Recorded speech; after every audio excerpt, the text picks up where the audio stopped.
وَلَقَدْ يَسَّرْنَا الْقُرْآنَ لِلذِّكْرِ فَهَلْ مِن مُّدَّكِرٍ۔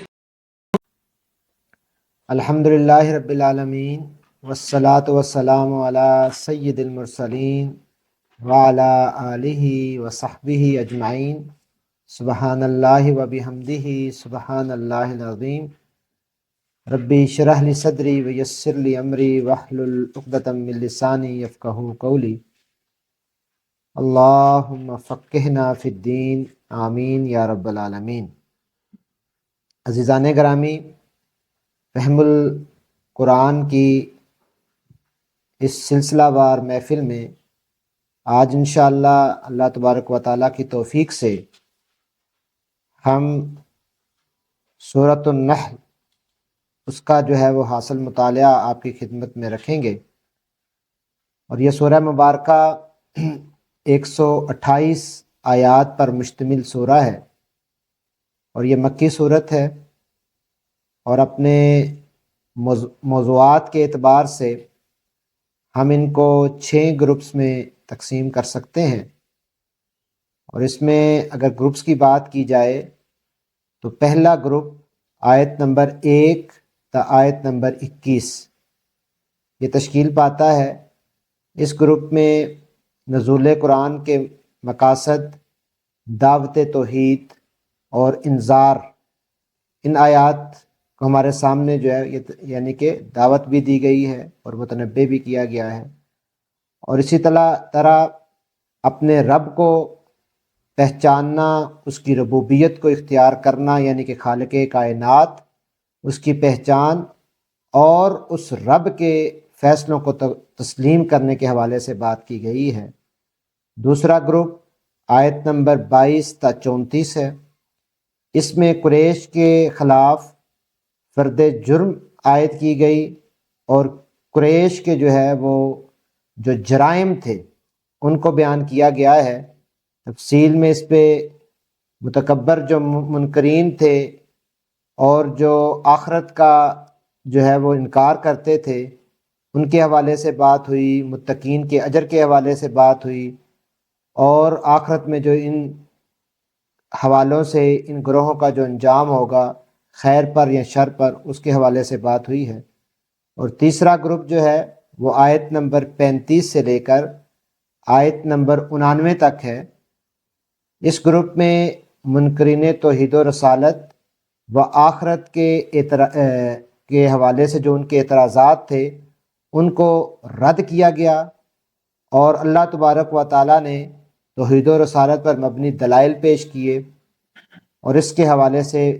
تفصیلی جو ہے وہ بات کی گئی ہے۔ مظاہر کائنات بھی بیان کیے گئے، اللہ تبارک و تعالیٰ نے اپنی تخلیق کی بھی بات کی۔ پھر جو چوتھا گروپ ہے جو آیت نمبر 90 سے لے کر آیت نمبر 119 تک ہے، اس میں اللہ کے حقوق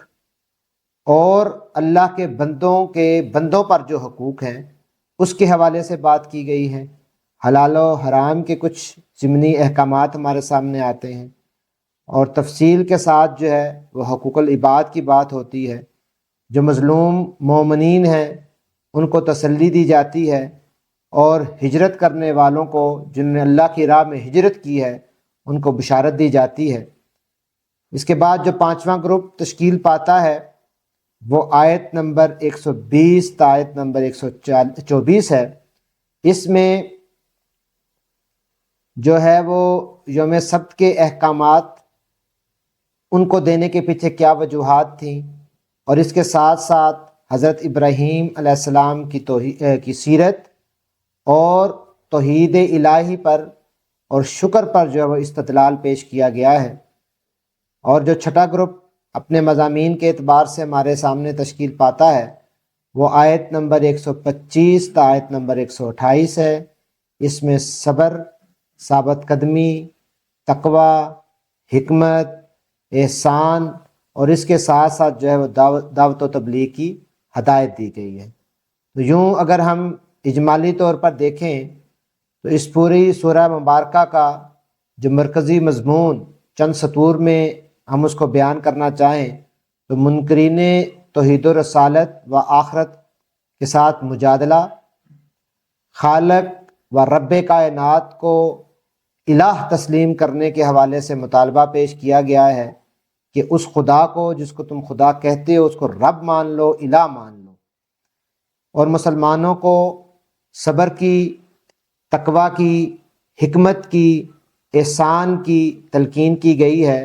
اور اس کے ساتھ ساتھ مسلمانوں کو جو ہے وہ دعوت و تبلیغ کو جاری رکھنے کے حوالے سے جو ہے وہ تلقین کی گئی ہے۔ یہ اس سورہ مبارکہ کا اجمالی خاکہ جو ہے وہ میں نے آپ کی خدمت میں رکھا ہے۔ اس سورہ مبارکہ میں یوں سمجھ لیجئے کہ شرک کی نفی کی گئی ہے، توحید کے حق میں دلائل دیے گئے ہیں، اور یہ بات بتلائی گئی ہے اور سمجھانے کی کوشش کی ہے کہ جو نبی کریم صلی اللہ علیہ وسلم یا اللہ کے انبیاء وہ جو دعوت پیش کر رہے ہیں، اگر ان کو تم ماننے سے انکار کرو گے تو اس کے برے نتائج ہوں گے۔ اور اس حوالے سے جو ہے وہ تفصیل کے ساتھ منکرین جو اعتراضات اٹھاتے تھے ان کا جواب دیا گیا، اور باطل پر جو ہے وہ اصرار کرنے والوں کو بڑے واضح انداز میں جو ہے وہ متنبہ کیا گیا ہے، اور جو اسلامی مسلم معاشرے کی اخلاقی قدریں ہیں ان کا جو ہے وہ ذکر جو ہے وہ اس سورہ مبارکہ میں ہمارے سامنے آتا ہے۔ اس سورہ مبارکہ میں اللہ تبارک و تعالیٰ نے اپنی کئی نشانیاں بیان کی ہیں۔ اللہ تبارک و تعالیٰ نے انسان کی تخلیق اور یہ چرند پرند، جانور، درخت، ستارے، پہاڑ اور اس پوری کائنات پر پھیلی ہوئی اللہ تبارک و تعالیٰ کی بے شمار نشانیاں جو ہیں ان کا ذکر کیا ہے، اور اللہ تبارک و تعالیٰ جو ہے وہ یہ فرماتے ہیں کہ جب کوئی قوم انکار کی آخری حدوں کو پہنچ جاتی ہے تو پھر نبی جو اللہ کی طرف سے مامور ہوتے ہیں ان کو پھر اس بستی کو چھوڑ دینے کا حکم، یعنی کہ ہجرت کا حکم تب آتا ہے جب وہ اتمام حجت پورا ہو جاتا ہے۔ تو اس لیے جب ہجرت کا حکم آ جاتا ہے تو اس کا مطلب یہ ہے کہ اس قوم کی قسمت کا اللہ تبارک و تعالیٰ نے فیصلہ کر لیا ہے، اور وہ اس کی قسمت کا فیصلہ اس سے مطلب یہی ہے کہ یا تو اس قوم پر عذاب آئے گا، اور اگر عذاب نہیں آتا تو پھر جس پیغمبر کو اس قوم کی طرف بھیجا گیا ہے، مامور کیا گیا ہے، اس کے ذریعے سے اس قوم کی جڑ کاٹ دی جاتی ہے، ان کی بنیادوں کو ختم کر دیا جاتا ہے، ہلا دیا جاتا ہے۔ اور مشرکین مکہ کے ساتھ یہ دوسرا فیصلہ ہوا تھا۔ سابقہ اقوام کے ساتھ ہم نے دیکھا کہ مختلف عذاب ان پر نازل ہوئے۔ جب مشرکین مکہ نے اپنی روش کو ترک نہ کیا تو پھر اللہ تبارک و تعالیٰ نے پہلا حکم اپنے پیغمبر کو دیا کہ اب تم ہجرت کر جاؤ، اپنی اس بستی کو، اپنے اس دیس کو، اپنے اس گلشن کو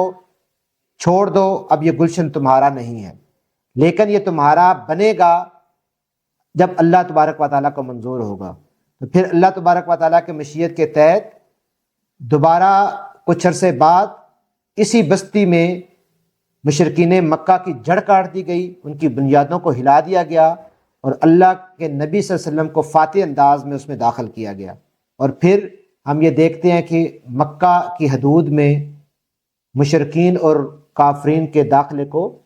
ممنوع قرار دے دیا گیا۔ یہ جڑ کاٹنا ہے، یا عذاب یا جڑ کاٹ دینا۔ تو یہ چیز جو ہے وہ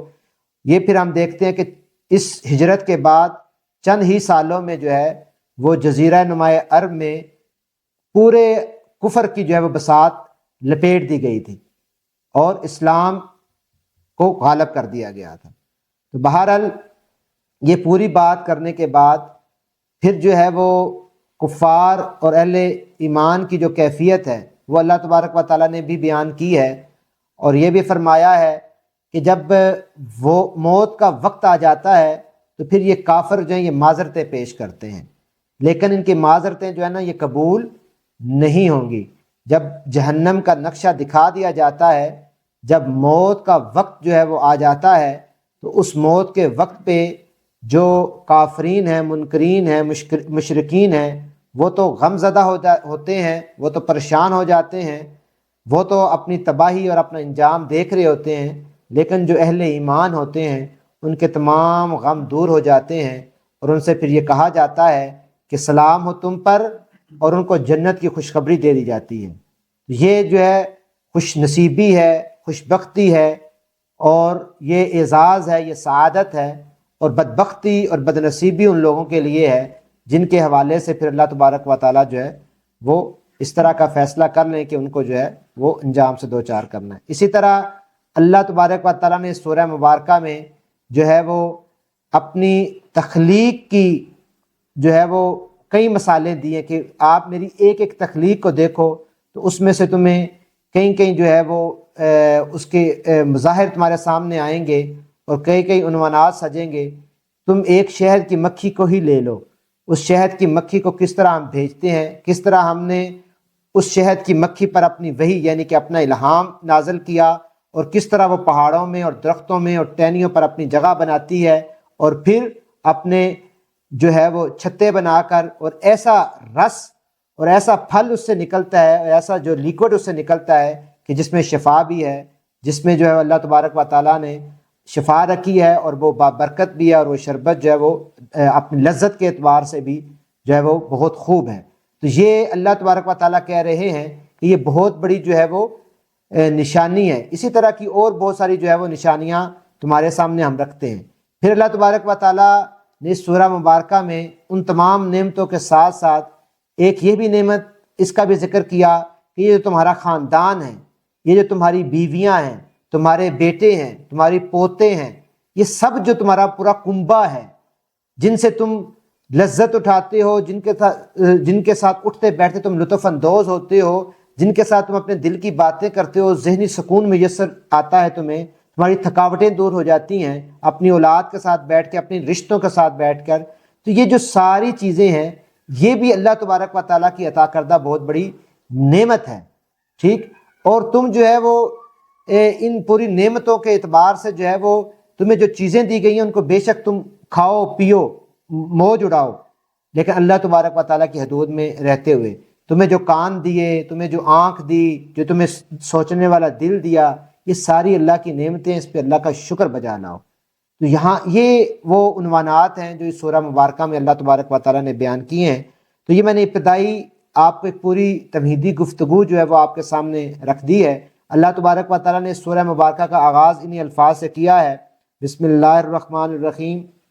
اتی امر اللہ فلا تستعجلوہ سبحانہ وتعالی عما یشرکون، ینزل الملائکۃ بالروح من امرہ علی من یشاء من عبادہ انذروا انہ لا الہ الا انا فاتقون، کہ اللہ تبارک و تعالیٰ فرما رہے ہیں کہ آ گیا اللہ کا فیصلہ، اب اس کے لیے جلدی نہ مچاؤ، پاک ہے وہ اور بالا تر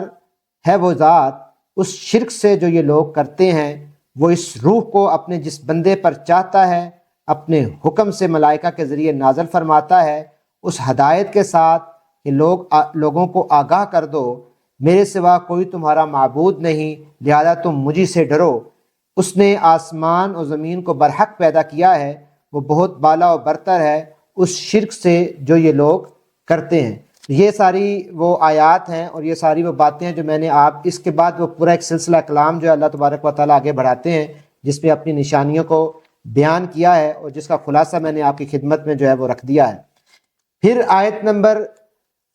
90 میں اللہ تبارک و تعالیٰ جو ہے وہ فرما رہے ہیں، ان اللہ یأمر بالعدل والاحسان وایتاء ذی القربى وینہی عن الفحشاء والمنکر والبغی یعظکم لعلکم تذکرون، کہ اللہ تبارک و تعالی عدل اور احسان اور صلہ رحمی کا حکم دیتا ہے، اور بدی اور بے حیائی اور ظلم و زیادتی سے منع کرتا ہے، وہ تمہیں نصیحت کرتا ہے تاکہ تم سبق لو۔ حضرت عبداللہ بن مسعود رضی اللہ تعالیٰ عنہ فرماتے ہیں کہ یہ قرآن مجید کی جامع ترین آیت ہے ان کے نزدیک، یعنی کہ اس آیت مبارکہ میں پوری اسلامی تعلیمات کو سمو دیا گیا ہے۔ اور پھر ہم یہ دیکھتے ہیں کہ حضرت عمر بن عبد العزیز رحم اللہ کے دور سے لے کر زمانے سے لے کر آج تلک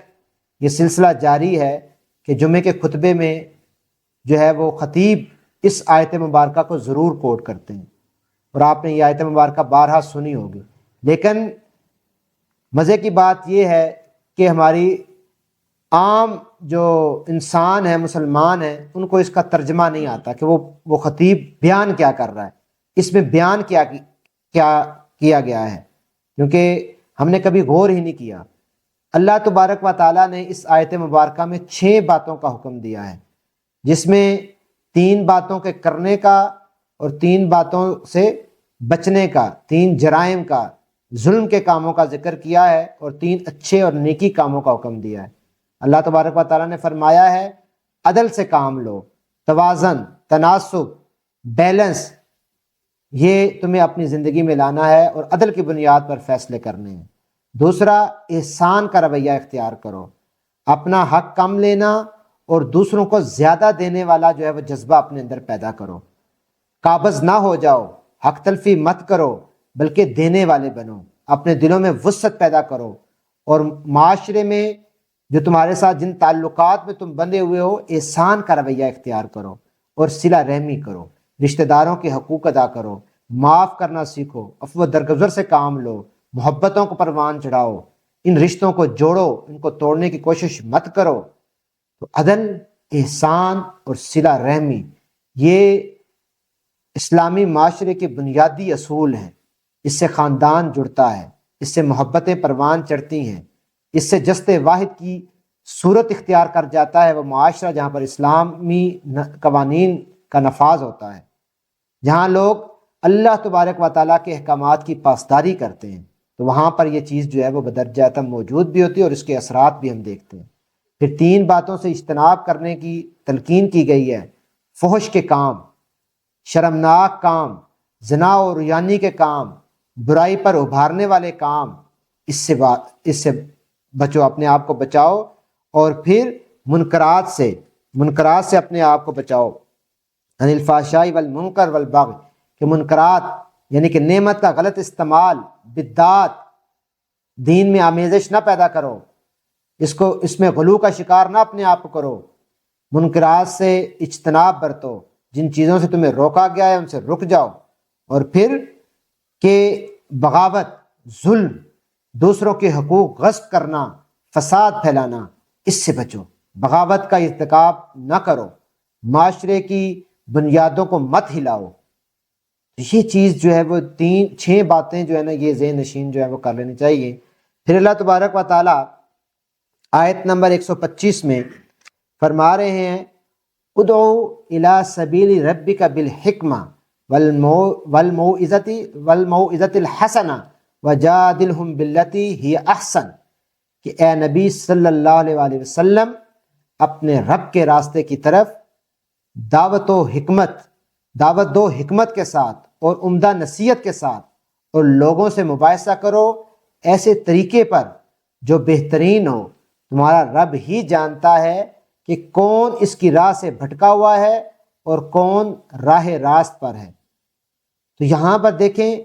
کہ اللہ تبارک و تعالیٰ نے داعی اللہ کے لیے اور قول حسن بیان کرنے والوں کو خاص طور پر متوجہ کیا ہے کہ تم اللہ کی بات کرو، اللہ کا نعرہ بلند کرو، اللہ کے پیغام کو 4 دانگے عالم تک پھیلانے کی کوشش کرو، لیکن حکمت کا دامن اور عمدہ انداز میں بات کرنا، اخلاق کے تمام اصولوں کو ساتھ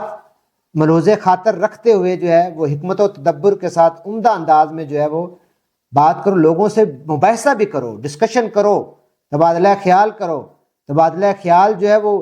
کسی بھی معاشرے کی جو ہے وہ اس کی زندگی کی علامت ہے کہ وہ آپ ڈسکشن کرتے ہیں، لیکن بحث برائے بحث نہ کرو، بلکہ مباحثہ کرو بہترین انداز میں، اچھے انداز میں، ایک دوسرے کو سمجھنے اور سمجھانے کے انداز میں، نہ کہ ایک دوسرے کو زیریں کرنے کے انداز میں۔ تو یہ دلیل کے ساتھ آپ دلیل کی بات کریں۔ اللہ تبارک و تعالیٰ نے جو ہے وہ دلیل کی بات کی ہے، اور ہم یہ دیکھتے ہیں کہ ایک طبقہ ایسا ہوتا ہے کہ جو دلیل کی بات مانتا ہے، سنتا ہے، دوسرا طبقہ ہم دیکھتے ہیں معاشرے میں ایسا ہوتا ہے جن سے واسطہ پڑتا ہے کہ جو اوسط درجے کی وہ مخلوق ہوتے ہیں، کہ جن کے لیے آپ صرف اگر آپ ایک عام الفاظ میں خیرخانہ انداز میں ان تک واز کریں گے، بات کریں گے تو وہ سمجھ آئے، موٹی موٹی بات وہ سمجھتے ہیں، کم پڑھے لکھے لوگ ہوتے ہیں، متوسط طبقے سے ہوتے ہیں، لیکن وہ سیدھی سیدھی اور موٹی موٹی بات ان کو سمجھ میں آ جاتی ہے، تو ان تک آپ اس انداز میں بات کریں۔ اور ایک طبقہ جو ہے وہ دلیل کی بات سنتا ہے، ان کے ساتھ آپ موٹی اور سادہ بات کریں گے تو وہ اس کو ایکسیپٹ نہیں کریں گے، وہ ہر بات کے اوپر لاجک مانگیں گے، ہر بات کی تہ میں جانے کے لیے آپ سے کہیں گے کہ اس کی مجھے ڈیٹیل بتاؤ۔ ایک طبقہ معاشرے میں یہ بھی ہوتا ہے۔ ان دونوں طبقات کو ڈیل کرنے کے مختلف پیرائے ہوتے ہیں، مختلف انداز ہوتے ہیں۔ یہ حکمت جو ہے وہ کسی بھی صالحین کی جماعت کو اختیار کرنی چاہیے۔ اور تیسرا طبقہ جو ہے وہ ہٹ درم لوگوں کا ہوتا ہے کہ جن سے آپ مناظرہ کریں، مجادلہ کریں، آپ ڈسکشن کا انداز اختیار کریں، لیکن وہ ہیں کہ ان کے کانوں پہ جوں تک نہیں رینگتی، وہ انہوں نے فیصلہ کر لیا ہوتا ہے اور وہ صرف بحث برائے بحث کا عنوان سجاتے ہیں، ہٹ درمی کا مظاہرہ کرتے ہیں۔ آپ چاہے جتنی مرضی دلیلیں ان کے سامنے پیش کر لیں، میں نہ مانوں والی روش پر وہ قائم رہتے ہیں۔ تو ان دو چیزوں کو ملوز خاطر جو ہے وہ رکھنا بڑا ضروری ہے، ایک حکمت اور دوسرا عمدہ نصیحت۔ تو حکمت کا مطلب یہی ہے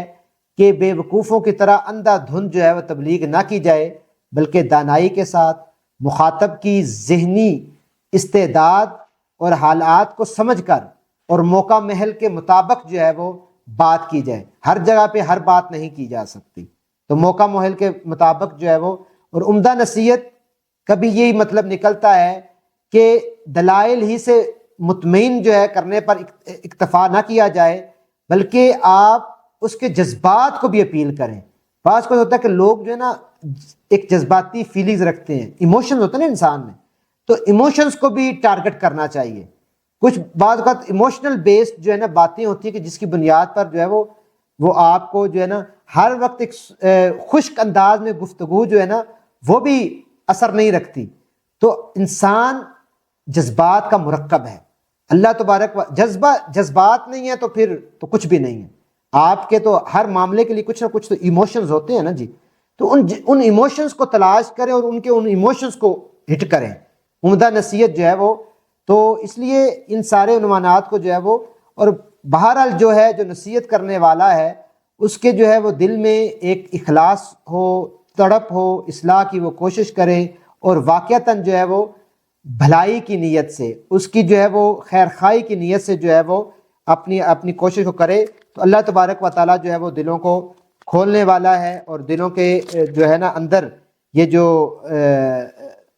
ان کے اندر فطرتاً جو خیر موجود ہے، فطرت سلیم موجود ہے، اس کو جو ہے اللہ تبارک و تعالیٰ جو ہے وہ اس آپ کی دعوت کی بنیاد پر، عمدہ نصیحت کی بنیاد پر، اس کو جو ہے وہ اللہ تبارک و تعالیٰ توفیق دے اور وہ رجوع الی اللہ کر لیں اور وہ صراط مستقیم کو اختیار کر لیں۔ تو یہ چیز جو ہے وہ ہمیں اس کو ملوز خاطر رکھنا ہے۔ آخر میں اللہ تبارک و تعالیٰ جو ہے وہ فرما رہے ہیں اپنی سورہ مبارکہ کے اختتام پر، اور اگر تم لوگ بدلہ لو تو بس اسی قدر لے لو جس قدر تم پر زیادتی کی گئی ہے، اس سے بڑھ کر بدلہ اگر تم نے پہلی بات تو یہ ہے کہ صلہ رحمی کا مظاہرہ کرو، عفو درگزر والا معاملہ کرو، لیکن اگر تمہارا جو اندر کا انسان ہے، نفس ہے، وہ مجبور کر رہا ہے کہ میں نے اس سے بدلہ ضرور لینا ہے، تو بدلہ اتنا لو کہ جتنا تم پر ظلم کیا گیا یا تمہارے خلاف جو بھی زیادتی کی گئی ہے۔ لیکن اگر تم صبر کرو تو یقیناً صبر کرنے والوں ہی کے حق میں زیادہ جو ہے بہتر ہے۔ یہ زیادہ اچھی صفت ہے کہ تم صبر سے کام لے لو، معاف کر دو، اگنور کر دو، چھوڑ دو، ہر بات پر جو ہے وہ بدلہ لینے والا معاملہ جو ہے وہ نہ کرو۔ پھر اللہ تبارک و تعالیٰ فرما رہے ہیں کہ اے نبی صلی اللہ علیہ وسلم، صبر سے کام کیے جاؤ، اور تمہارا یہ صبر اللہ ہی کی توفیق سے ہے، اللہ تبارک و تعالیٰ ہی یہ توفیق دینے والے ہیں۔ تو نبی کریم صلی اللہ علیہ وسلم کو بھی حوصلہ دیا جا رہا ہے، ان کو بھی یہ کہا جا رہا ہے کہ جو مشکلات اور جو پریشانیاں تمہارے راستے میں جو ہے وہ حائل ہیں، اور مشرکین مکہ قدم قدم پر تمہیں جو ہے وہ مشکل سے دوچار کیے ہوئے ہیں، اس ساری مشکلات کے باوجود تم صبر کا دامن نہ چھوڑو، اللہ تبارک و تعالیٰ تمہیں توفیق دیے رکھے۔ ان لوگوں کی حرکات پر رنج نہ کرو، اور نہ ان کی چال بازوں پر دل تنگ کرو، ان کو اپنی حرکتیں کرنے دو، ان کو جو وہ یہ چالیں چل رہے ہیں چلنے دو، یہ چلتے رہیں گے، اللہ تبارک و تعالیٰ اپنی تدبیر کرے گا، اللہ کی تدبیر سب سے بہتر ہے۔ اللہ ان لوگوں کے ساتھ ہے جو تقوی سے کام لیتے ہیں اور احسان پر عمل کرتے ہیں۔ تو آخری آیت مبارکہ میں یہ دو الفاظ واضح طور پر پھر سے بیان کیے جا رہے ہیں کہ اللہ تبارک و تعالیٰ ان لوگوں کے ساتھ ہے جو اللہ سے ڈرتے ہیں، خشیت الہی کا عنوان سجاتے ہیں تقویٰ، اور پھر دوسرا یہ ہے کہ احسان پر عمل کرتے ہیں۔ تو اس لیے یہ ہمارے اسلامی معاشرے کا حسن ہے۔ اللہ تبارک و تعالیٰ مجھے اور آپ کو بہترین عمل کی توفیق عطا فرمائے۔ وآخر دعوانا الحمدللہ رب العالمین۔